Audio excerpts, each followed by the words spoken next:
you gotta wonder if like Sony's sitting around and they're going, what's Microsoft, $4.99? $3.99. Maybe they had like a number and they changed it last minute. We joked about that last night, that after Microsoft's price announcement, the guys at Sony were changing up their PowerPoints before they it's like, what's it worth to really stick it in Microsoft's size? Oh, that's at least $500 million. Okay, $3.99. Right. I'm going to pull up... Because essentially they've basically the same hardware with the exception of the Kinect stuff. Mm-hmm. So, I mean, the Kinect's what? Not $100 worth of actual hardware. I mean, retail definitely, but actual manufacturing cost isn't $100 worth. So. And we don't think... It's not proven. I mean, the Kinect, it's a great gadget, and it's... You notice none of the launch titles were actually ever using Kinect. Right, and that's we part of our debate that we had. We got one detractor who says no, Microsoft is still going to take the cake this time around. And when it came to the Kinect, I said they're not using it, and so they're basically forcing people to take something that there's no use for. Right. They would be much better off, I think, just to say, we're going to release the console without the built-in Kinect and give people the choice. Give gamers the choice. Yeah, no, totally. No, I mean, it's interesting. I mean, but you are right. I mean, I think there is an element of, some of the other features, the non-core gaming features, are pretty sexy on the Xbox. They are. So it's almost like, I mean, I've actually been thinking, well, maybe I get, because my old setup was, I bought PS3s mostly because it was a cheaper way to get a Blu-ray player. Right. And so instead of getting Blu-ray players, I bought Xbox PS3s. But I tended to prefer, unless it was an exclusive, I would mostly be on the Xbox. But, like things like Uncharted and stuff, or Demon's Souls obviously is on PS3. But now I sort of almost feel like that would flip, where like I would get the Xbox One, like so I can watch TV or whatever, and then like have the PlayStation 4 to actually play my games on. Because I mean, they're very equivalent. They're very close architecture-wise. Yeah. Except for the fact that the PS4 it's got faster memory with the Unified, and it lets you get to the metal much better than the Microsoft one. So. Which is kind of a flip from the last generation. Absolutely. It's the PlayStation 4 has become the easiest one of all of them to work for. So yeah, it's kind of amusing, but who knows? It's a long road to. It's there'll be many twists and turns, but it definitely does feel like Sony won the PR battle for the hearts and minds of the game. At this point, absolutely. And that actually leads me into the first question that I wanted to ask you, which is, what do you think about the recent trend towards developers and publishers seemingly not really caring about games and gamers? Well, I mean, I think my answer is Star Citizen, right? So, I mean, that's kind of one of the reasons why I went in the route I did, was I sort of, one of the biggest reasons why I wanted to do Star Citizen was a game that I wanted to play that wasn't out there, and I felt as a PC gamer primarily, because I have all the consoles, I play PC, and I play all of them. But generally, my DNA is PC gaming. It's kind of what I used to make my games for, and I felt kind of disenfranchised. I mean, I would not buy PC games because they were just bad ports of the console games, so I'd just be playing on the console. And I'm like, I've got this high-end gaming PC that can run circles around these consoles, but no one's making games to really take advantage of this power because they're all working the lowest common denominator. Right. And I sort of felt like there's got to be a lot of other gamers out there that feel the same way that me, that miss something, miss the kind of Wing Commander style experience, that want to see that with all the power you can deliver it now, and want it on a PC to push the limits, just like the old Wing Commanders or Strike Commander or the games I used to push PCs a long time ago. I mean, I always run into people and they all tell me about, I had to upgrade to a 386, or I had Strike Commander, didn't work on the 386, I had to go get a 486 66. I mean, so that kind of, whether it's good or bad, it was a bit of nostalgia, and I think the PC is about that. It's always about yes, it's a bit more expensive, but you can always have the fastest, coolest, best thing, and change it all the time. So Star Citizen was my sort of answer to that, because I sort of felt like I was disenfranchised as a gamer. It was like I was only going to get, I want to play Call of Duty, I want to play FIFA, fine, I'm going to get that, and they're going to be good, but that's a very sort of limited palette of games to play, and I want a wider thing. I missed RTS games, Tim Shaver doing a click and point adventure, great. I mean, all these kind of genres that I used to play, love, and we were big in the 90s, sort of had mostly died away. And I think that's the good thing about crowdfunding, is that it's allowing, say, some of these genres that maybe don't have 5 or 10 million or 20 million sales in them, but in the old days would sell 1 or 2 million copies, which everyone considered like a massive hit back then. Is allowing them to happen again, where an EA or an Activision or a Microsoft or a Sony, for those matter, would look at that genre and say, well, $2 million doesn't make sense for us. It's a scale thing, right? It's like when you're a big corporation, you got a big overhead and all the rest of the stuff.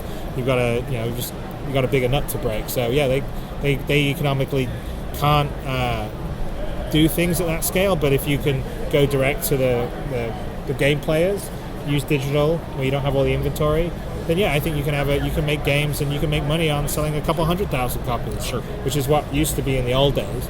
And so I think it's going to add. It's good for the business, for the game industry, because there's going to be more variety again. And I think you'll probably see the gestation of newer things that could potentially become big franchises come out of that, right? Because the problem right now is Call of Duty wasn't a 20, 30 million selling behemoth when it first came out. It was a PC first-person military shooter.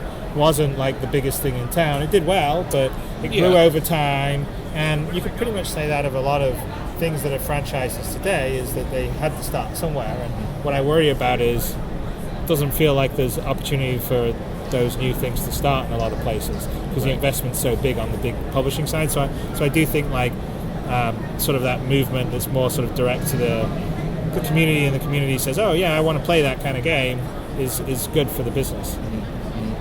Yeah, we on the Kickstarter thing, that's another thing we've talked about several times, and there's kind of some mixed feelings. Some people think that the Kickstarters sort of get abused by certain groups, and then on the other hand, there's the people that go, oh, you're famous, you shouldn't use Kickstarter, you're taking it away from the indie devs. And I think that's probably a misconceived conception, because what I've noticed just looking at it is, like, for instance, like, we won't talk about games here, but let's talk about Veronica Mars, right? So they had a bunch of that's my exact argument. That had a lot of controversy, because everyone's like, Warner Brothers owns the rights to that, and Warner Brothers shouldn't be using this. Well, actually, it wasn't really Warner Brothers. So Rob Thomas, who's the creator of it, wanted to do Veronica Mars. Warner Brothers canceled it as a TV show when it had 3 million viewers, right? 3 million's a lot of people. It is. But it wasn't enough for them in the TV world. They wanted to do it again, and so Warner Brothers said, and they went to him and said, well, can we do this Kickstarter thing? And they said, okay, we'll let you, if you can raise the money, we'll let you use the IP, and then of course they get to distribute it. But Warner Brothers doesn't care about $5.6 million getting raised. No. They care about $1 billion on The Hobbit. I mean, that's the scale they're in. They want $1 billion on Man of Steel. Like, that's small change for them. Yeah. So what happened in that case was 100% fan empowerment, where you had, and it was only 90,000 people that put up $5.6 million to make this, out of ostensibly 3 million fans. So these people really wanted to see this story told again, and now they have their wish fulfilled. And not only beyond that, if you take a look at I always do this on Kickstarter. You look at what they've backed before. If you click on a bunch of the backers on Veronica Mars, their very first Kickstarter, so they backed it. So things like Veronica Mars that have an established base, what they're really good for is they're going to bring more people into the ecosystem that's crowdfunding. Once they have a good experience, they've done it, they like it. It's kind of intoxicating. It's kind of fun to say, I have a say in what gets made. I mean, I actually back a lot of games, mostly for that. I'm like, hey, you know what? Props, that was a great pitch. I like that. Okay, I'll give you $100 or whatever. And I like that. It feels like I'm in control versus I go into GameStop and I get fed whatever's given to me. And so I actually think that when you have things like Veronica Mars or, say, a well-known designer, and a lot of times you're bringing new people into this crowdfund, getting them used to it, and then those same people will potentially back a game or a project from someone that isn't famous or something that they find interesting. So I know, like, to give an example on our stuff, there's a kid called Josh Burnell, and he had this thing called Limit Theory, which was this sort of procedural space thing. He was doing all by himself, taking a year off Stanford to make this game. And I saw it, and I'm like, wow, this kid's talented. I would have probably loved to hire him for my team if he wasn't living his dream and Right. getting people to give him stuff. And he only wanted $50,000, and I contributed to it, and people heard that I contributed to it, and I think I'm not taking credit for all the money he made, but definitely there were some people that backed my game that backed it because I backed it, so to speak, and there were people that were familiar with the crowdfunding and they thought they were going to throw in there, and so I think that's an example of why it's really short-sighted to go, it should only be for unknown people and indies, because you've got to bring people in. You've got to bring people in awareness. And when you have them in that, then once they're in that sort of community and they're like, because I see it's a social thing. They all get together, they make friendships, and then they all go, hey, I saw this cool thing over here, come check it out. And they start to back people in groups. So I think it's good for crowdfunding in general that you have some bigger names come in, because it just brings more people into the ecosystem. And then there's going to be fallout. So people that aren't as well known will now have a bigger base that are aware, they're willing to back. Right. So it's good, and like I said, I like it. I think it's an empowering thing to be able to say what's getting made. I mean, essentially, you're democratizing the green light that publishing executives have. Right. And we all know, everyone bitches about it, but we all kind of feel like a lot of the people that make decisions on the publishing side maybe are kind of out of touch of what the gamers really want. So for me, I'm a big proponent of it. Sure. So I guess we can talk about what we're here to talk about, Star Citizen. You just hit the $10 million mark. Yep. So you'll be doing the motion capture studio. Yeah. We already purchase orders happened, and we did put up a video when our lead animator went to the final sort of R&D tech side of it, and so it's actually we got a shipping receipt for it, so it's on its way to Austin. Very awesome. Yeah, no, it's fun. It's kind of cool, and it's actually that's one of the fun things with like being so open in the development process and the community-driven stuff. It's sort of like, okay, this is what our plans are, and you want to help us make it, and everyone sort of pulls together as a community, and it's it's incredibly satisfying and gratifying to feel like you're working on something that many people care about and they're excited about all the time. And I don't know. It's definitely hard making games and it's long hours, but when you have that energy out there, it makes all that a bit easier. So. Right. Yeah. When people are sort of feeding into the project like they have been, I'm sure it's very invigorating. To know that when you started your Kickstarter, you were asking for $2 million. Yeah. I know. Here you are. I know. What are we, 9 months in now? Yeah, it was October 10th, so I don't know what we are now. We're in we're June 11th, so just yeah. about 9 months in, and you guys have come a long way. I actually am pledged in. All right, thank you very much. Thank you for helping Star Citizen get made. You're welcome. Without getting down and worshiping at your feet, I have been a fan for a long time. I played, all the Wing Commander games, the Privateer series, Freelancer. Awesome. Have wondered for years when, when's another Wing Commander going to come out? Because I need to go kill some Kilrathi. And when I heard of Star Citizen, I was, instantly jumped on it. And again, I don't want to sound like a fanboy, but I'm in there pretty deep. Cool. Imperator, subscriber, and we actually sponsor a bunch of gamers who have come on board as well, and Constellations, and people are subscribed, which is awesome because it helps you guys to build a better game. Right. No, totally. That's actually one of the. Thank you very much, by the way. So I appreciate it. It's having everyone's support's really great. But definitely, what I like about this, and it's kind of why recently I've been sort of backing away from more of the traditional investors I already had lined up, is that I like the idea that everyone's just putting together on the community and doing the game. All of us just care about, I care about making a great game. You want to see a great game made, and we're completely aligned in our goals, right? So it's not like you're if I had a traditional investor, a lot of times they're okay, well, when EA knocks on your door and wants to buy your company, sell it to them because they have an exit. Right. That's always the kiss of death. Origin slowly started to disintegrate. You can see, and not even when it's not like it's all the EA guys, the senior guys, I know very well because back in the early days, and they're all really nice people. It's just what happens when you become part of a big company and there's just a lot of things going on. So I sort of feel like I really want to be able to build Star Citizen and then maintain that in a way that is pure. So in a way that is about how do we make the universe better each month, each year, how do we add more content to it? How do we make the experience as cool and fun to adventure around? Because basically it's just, it's fantasy fulfillment, right? It's my fantasy fulfillment. I think it's most, and that's why it does so well. I'm not unusual in this way. It's like watching Star Wars when I was 8, going, I'd love to just like exist around in that world and absolutely, Han Solo, and so I think there's a lot of people that have that same. That's what they're like. Yes, I want to be in that kind of world, doing those kind of things.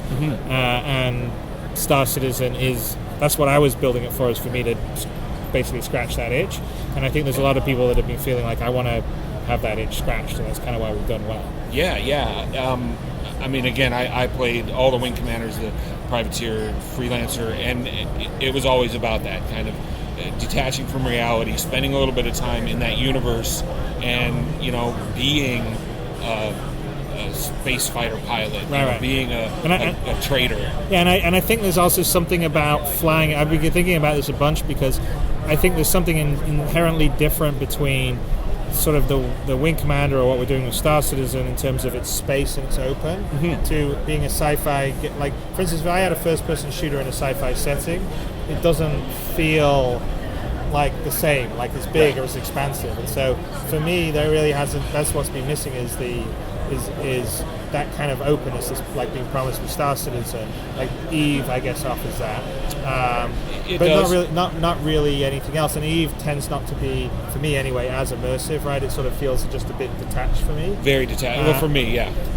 Where I like to be in the cockpit, I like that sort of visceral sense. But I mean, if I had, I just, you have a first-person shooter, but instead of it like World War II or Monday, it's like in the future, it still kind of feels the same. Yeah. Versus the Star Citizen style stuff, where it's like, okay, I feel like there's a huge universe and you can adventure around, even though maybe each one of those locations and planets will never be done as detailed as you would in that first-person shooter. Sure. It just feels like there's something about it. Your imagination fills in the gaps, and I think that was kind of like one of the things that made Star Wars work well. Is I always remember, like a long time ago in Star Wars, like in The Empire Strikes Back, and they go, Boba Fett, that's the last of the Imperial Stormtroopers, and like I remember that for me when I was a kid, I like made this whole like what were the Imperial Stormtroopers and fantasy up about them all, and it was all destroyed when the last 3 came, and it was all like, I didn't want to see that, I didn't want to see all the clones or all this stuff.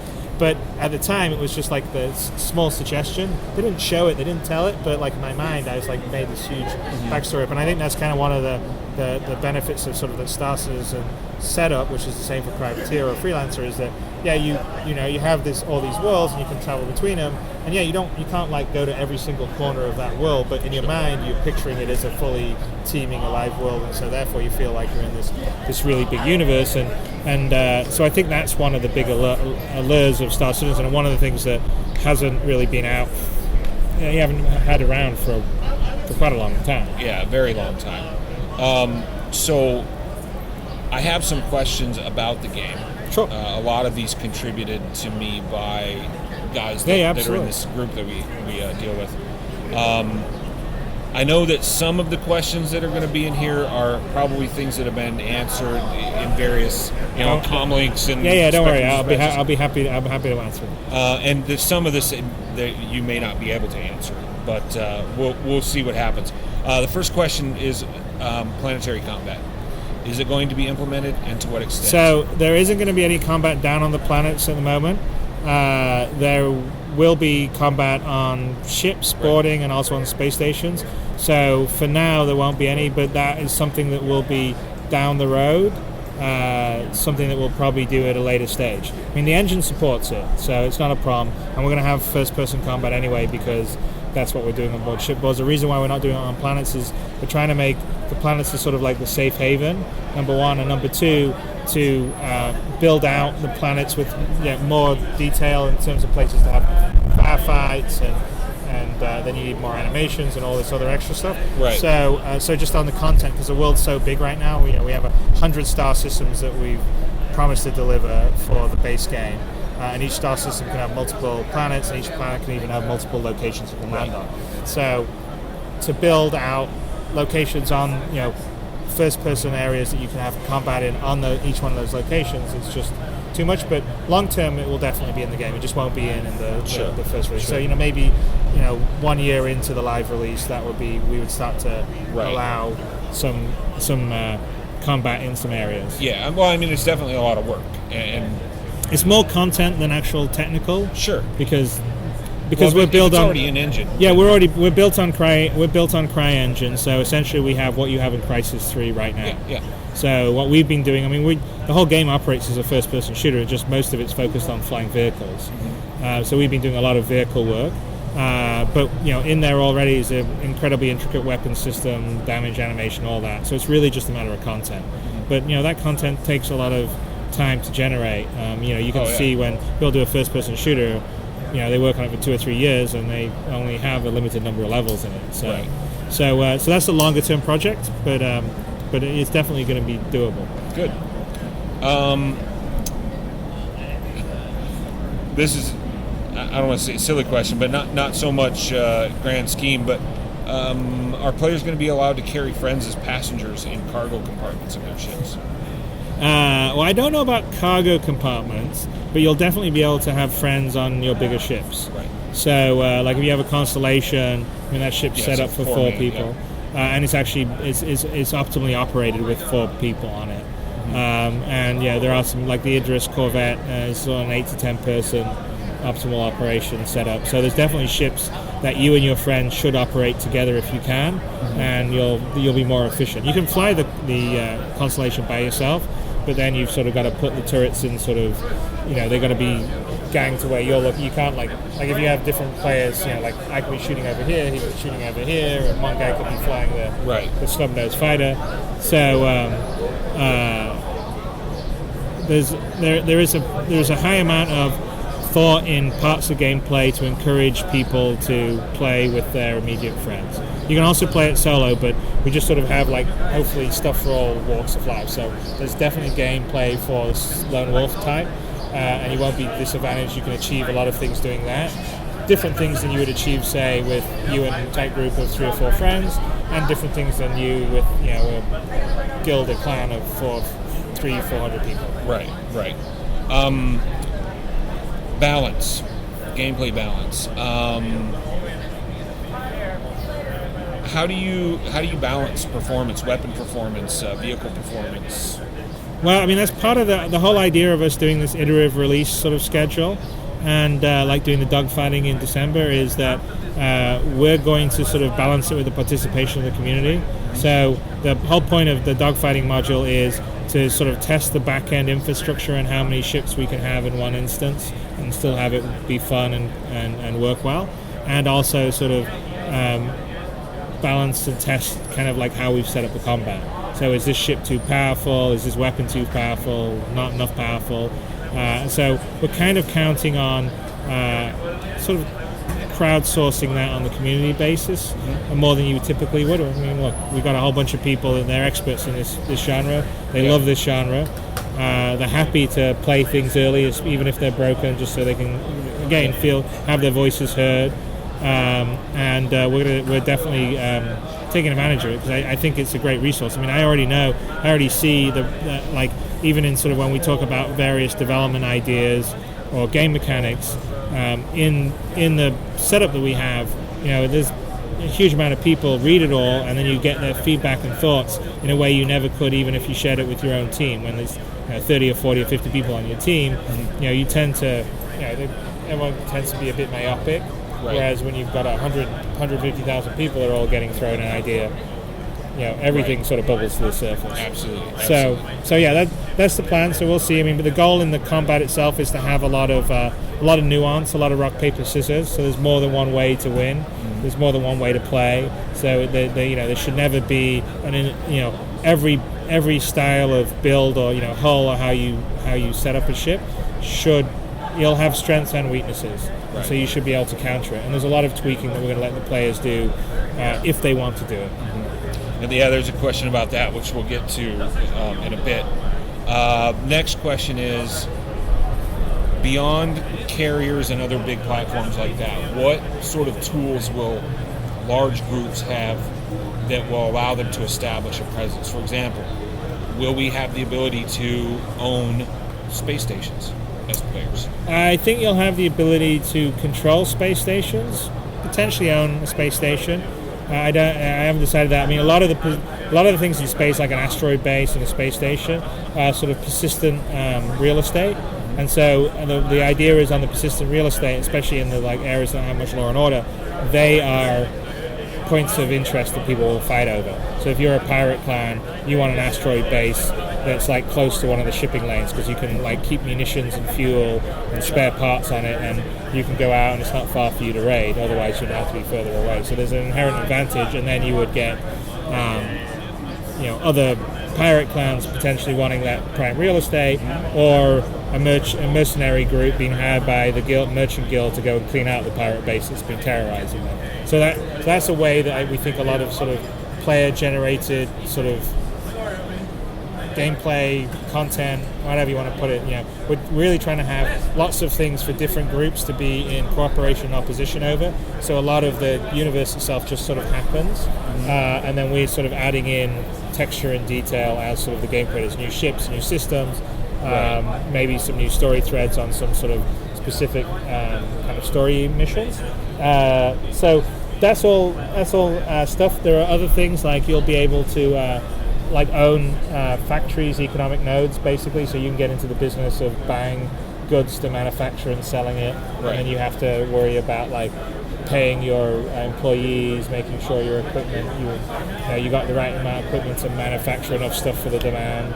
You're not, you don't have, too little demand and too much supply, and vice versa. And so I sort of think there'll be a lot of gameplay where people will gravitate. Some people will want to be that sort of business economic person, and some people want to just be a mercenary dogfighting. Some people just want to be a trade. Some people want a long distance hauler. You pay me to bring goods from one place to another good. Some person will just want to be an explorer going around. So we're sort of focusing on, that's where I was talking about having roles for the lone wolf, the small group, or the big group. Is there are different things and stuff that you can do, and there's no, when people start talking about pay to win, I'm like, well, I'm not sure there's really a win in Star Citizen. There's like a bunch of different things you can do. I mean, what's win in, your definition of winning in the real world could be many different things. Right. And so kind of my goal with Star Citizen is to be along those lines. It's not like you're playing League of Legends to see who the best players are in a contest. That we may have like racing, or and we will definitely in the racing part there'll be best thing. But I mean, it's someone's cup of tea. Someone else may just want to be an explorer, and they've found 3 star systems and no one else has done that. Right, which we've got some guys that are really looking forward to that. I think that pretty much covers all the first-person shooter stuff, because we've got a bunch of guys who are really into that, and obviously there's a huge segment of the community that's really into the first-person combat. But thinking about those asteroid bases and other things, I mean, obviously there's going to be huge opportunities for first-person combat. Yeah. No. I mean, well, basically, I mean, there will. I mean, I would say that the combat is going to be probably a little more realistic and stealthy than like bam, bam, bam. I mean, because basically, if you're in most of these situations, you're going to be in combat against other players, and you'll have some NPCs, but in that particular, it's not going to be like the Call of Duty style mow down 50 people kind of thing. Because if you're boarding a ship, there's only 4 people on it, and you're maybe 3 or 4 people or something. Right. So then it's more sort of tactical. Mm-hmm. Tactical movement, playing corners. Right. Exactly. Yeah. So a bit more so, more DayZ, less Call of Duty would be a better way to think of it, I guess. And fortunately for these guys, that's what they specialize in. So that's there's a contingent of these guys that's like their focus is tactical first-person combat, and they pretty much weren't interested in Star Citizen at all until, by the way, you can board ships, and then the interest level went through the roof, and most of those guys ended up pledging in. So that was a good thing. So transitioning from piloting to first-person combat, we would assume that you're going to park your ship. For example, if it's an asteroid base, you're going to dock your ship and then exit. I would assume moving to an exit in first-person mode coming. Yeah. So everything runs in first person. So essentially, the whole game runs in. We never really leave it. So like you walk around, say on the planet in first person. You walk into your ship. You basically enter it. Plays an animation. You're inside your ship. You can move around your ship.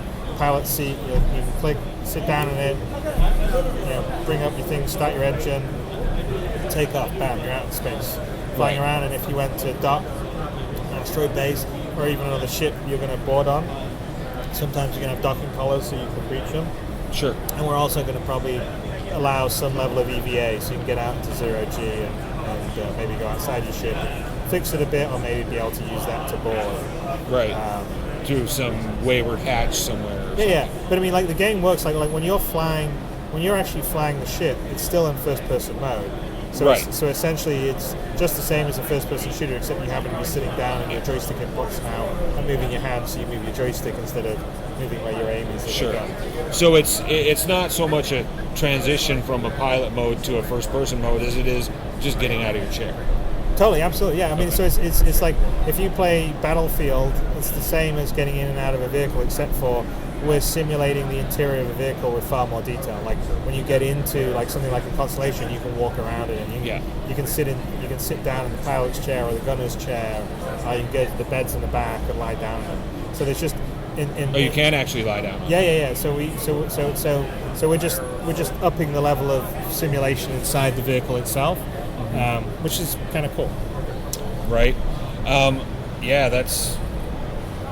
That's more than I expected. I mean, I've seen the drawings of the Constellation, the kind of cutaways that show the interior, and they're fairly detailed, but I certainly wasn't expecting, the ability to like go lay down.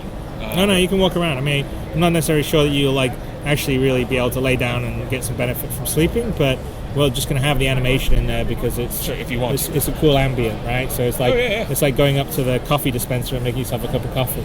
You don't really. It's not like DayZ where you need to like feed yourself every so many hours. Right. But it's just like a nice ambience to sort of feel like, okay, it's a really fully functioning ship. Because the way I look at it, a lot of these ships are really where you're in most of the time. So they need to feel alive. They need to feel like interactive, and they need to feel like they're like a real functioning ship. Right. So a lot of people ask questions, and I think we can infer an answer. The question being, how would you initiate combat in certain circumstances? And I'm guessing the answer to that's going to be start shooting. Like there's no particular mechanic. Yeah, there's no particular mechanic of like, hey, do you want to fight? Yes, okay, let's fight. It would be like they start shooting at you or you start shooting at them. And then there's, depending on where you are and what's happening, there are potential penalties for that or not. So if you open up on someone in like, UEE, like, well policed space, and it's not like for a legal reason, so if you're if you're a bounty hunter and you're going after a pirate and he has a bounty on his head and like lethal force is authorized, then you can do PvP in the safest area against that person. Right. But if it's just an innocent person flying around, you can't open up on them unless you want to suddenly become the person that now has the bounty on your head and lethal force is authorized on you by all the other, by any other player around. It's basically, it's like the real world, right? It's like you can run around, nothing stops you from blasting a bunch of people other than law and order, society, all the rest of the stuff, and your own moral code. So, but it's not like you're physically incapable of, if you suddenly snapped and decided you wanted to be a bad person, you could decide you're a bank robber tomorrow. You may not be a very good bank robber, but nothing's going to stop you going into the bank and trying to hold it up. Sure. So I sort of view the Star Citizen universe as that, but we just have a lot of sort of pros and cons to doing things. So the punishments for, we're trying to set up in such a way that like there really wouldn't be a good benefit for you to like if you griefed a new player in a safe area. If all of a sudden now you have a bounty on your head and every other player is okay to shoot at you, it's going to suck. It's going to suck. So at that point, it probably isn't worth your time to do it. I do think what would happen is, but I do want it where, perhaps there's a really valuable, you've got wind that there's a shipment of, gold bullion leaving a planet going to another planet. Well, then maybe, even if that's in space, it's worth it to, do a heist. Yeah. And maybe because, the reward, the risk versus the risk reward works in that case. Right. So that's what I wanted. I want it like in the real world, right? It's like... And go get some stolen hull codes. Totally. So all that's going to be there. So what I'm hoping is in the protected space there will still be some crime, but it will be crime for high value stuff. Right. It won't be sort of senseless crap. Right. I mean, I'm sure there'll always be some idiot that decides that he just wants to grief people, because that's just Clearly what happens. But Yeah. we're going to make the game in such a way that that person will get griefed a lot themselves at that point. Right. And maybe that's what they want. Who knows? But we'll see. But Yeah. that'll all come out of the balance. Right. I think the last question I have, Star Citizen related, is reading through ships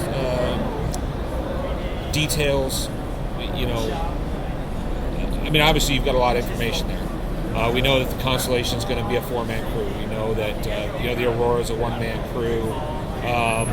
Hornet, obviously the fighters are all going to be 1-man crews. The Bengal carrier. Yep. It says that the maximum crew complement is 755. Yeah, no, you can't have actually 755 real people on it.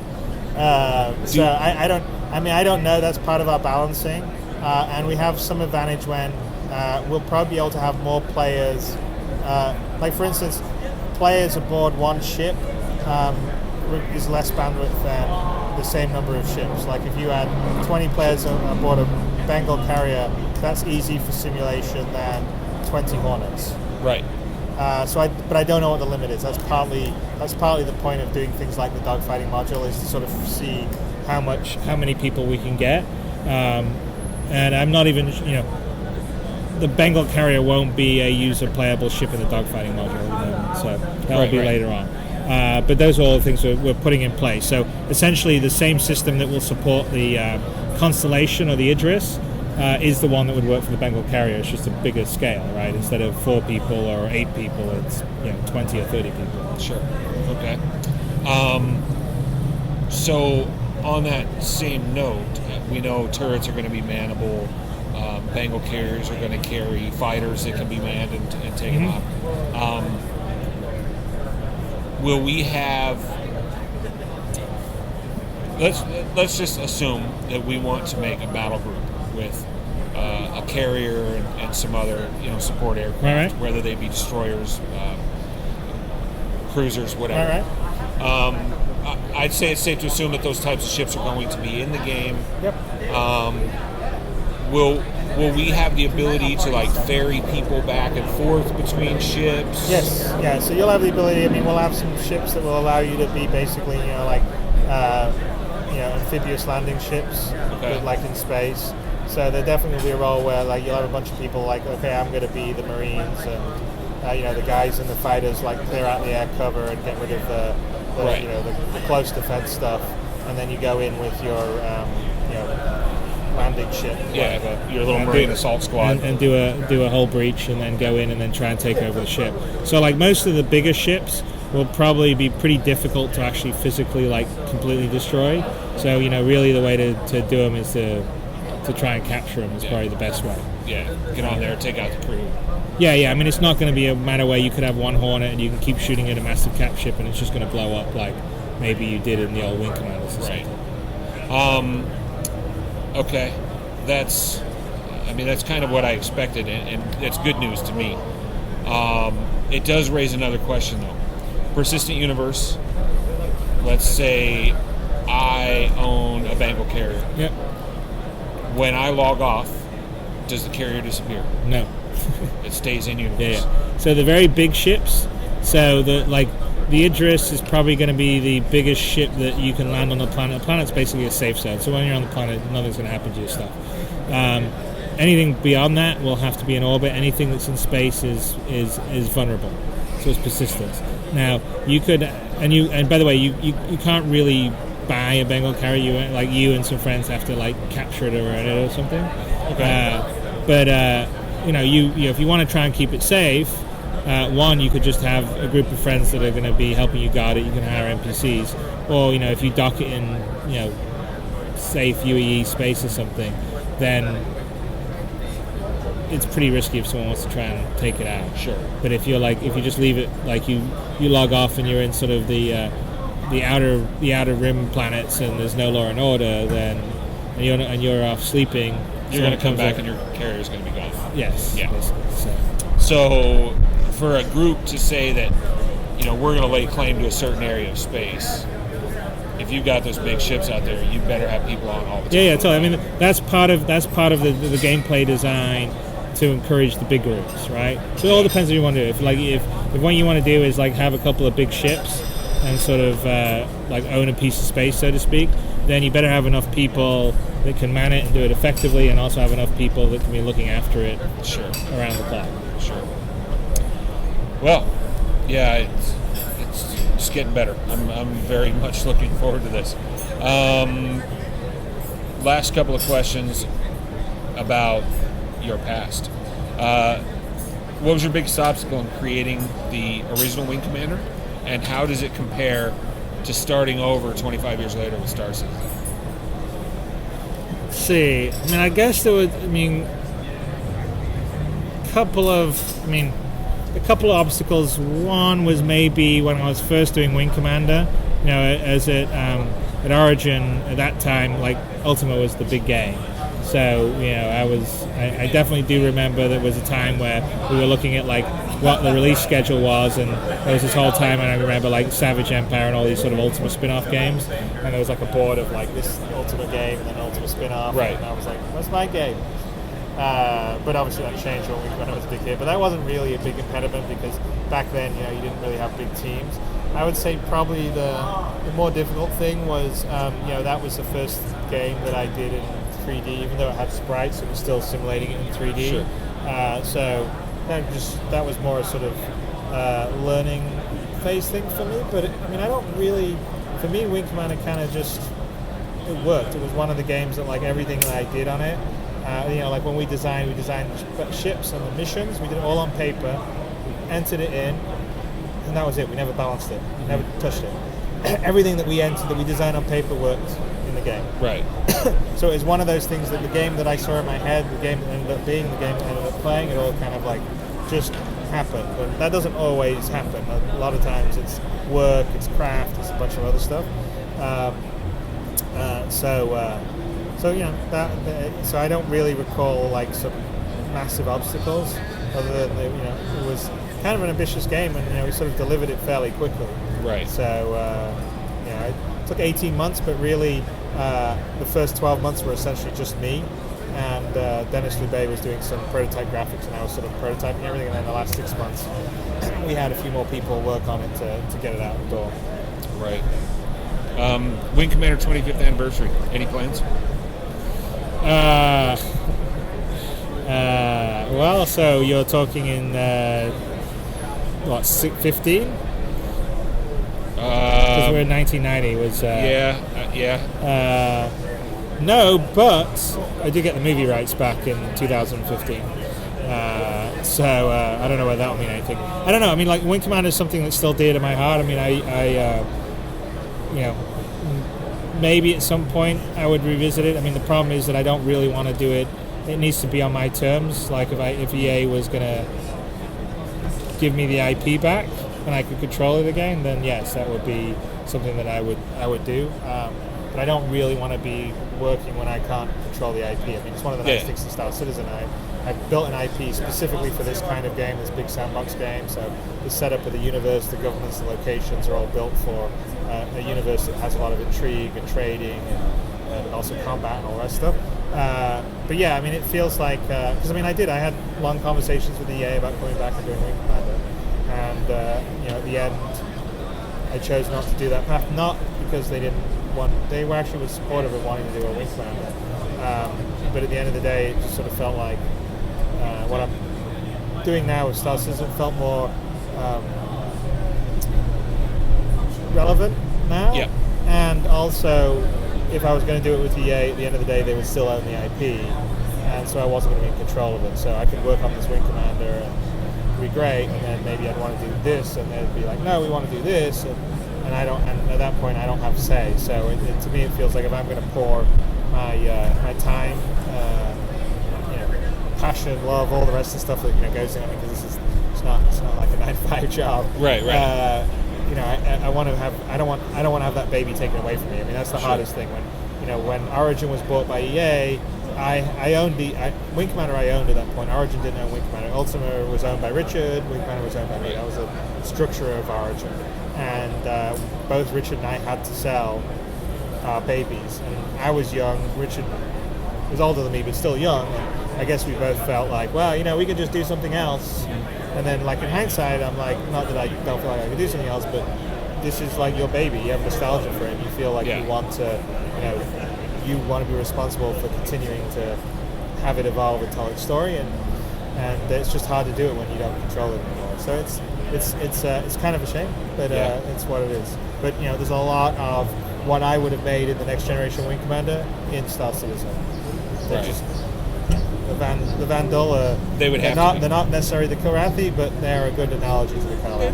It's fairly similar. Because they're big nasty warrior waste that wants to take out humanity. Right, and it's good analog. I was saying earlier today I would love to get in and shoot up some Kilrathi, but Vandal will do just fine. No, trust me, I'll have fun shooting up.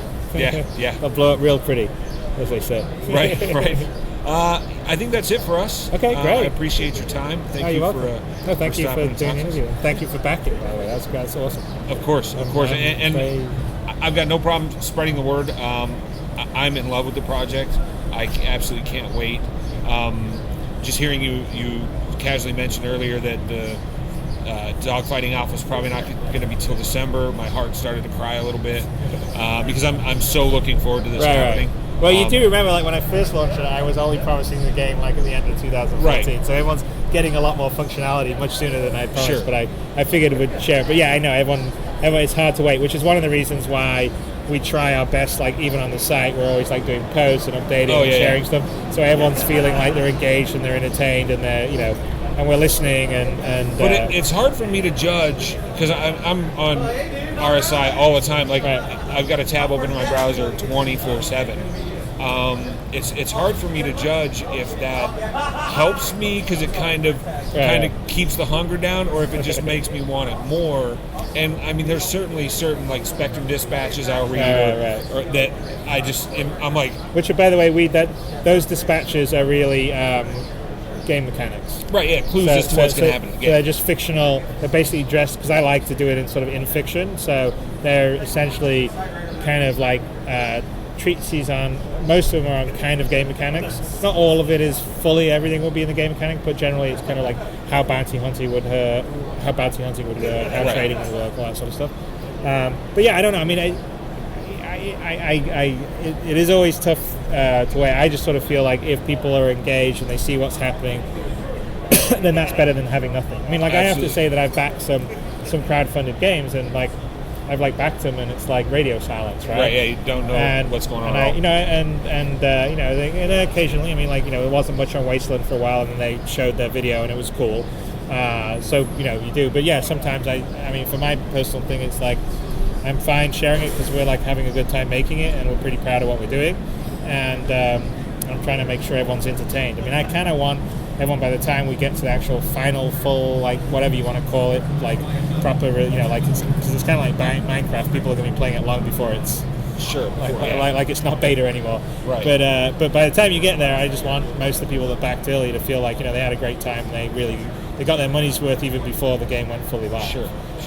So that's my goal. Well, and like I said, I'm a subscriber. I'm going to keep subscribing. I know that you've said all along you don't have to subscribe. I don't ever want people to have to subscribe. Right. But I think the people who are subscribing definitely are feeling like they're getting their $20 Oh yeah, well, I mean, worth. I think we are promised like 4 to 6 pages, like a newsletter each month. Yeah, they're like 40 to 50. I mean, it's crazy. Yeah, and I know it's. But the thing is, we're doing this and we're describing it, and then we look at it and we're like, you know what? We can't like do this in a couple of pages. You got to have 20 pages to talk about how this ship was built or whatever. Right. So yeah, I mean, that's kind of the mentality of the team. It's like we don't want to do anything kind of half-assed, and we also don't want to do anything. We don't do anything that's just purely driven by like financial stuff. It's like it's about like how to do it right, so I appreciate anyone, yourself or whoever else to back, because it just makes it easier to do that. But yeah, like I said, it's not. I don't expect it of anyone, but if they do it, then I'm more than happy and thankful, and I'll do my best to give everyone their money's worth. Sure. Well, I've gotten mine so far. Awesome. That's awesome. Right, I like to hear that. That's good. Thank you very much, Chris. Right. No, you're welcome. That's right. Okay. Now, sort of off the record,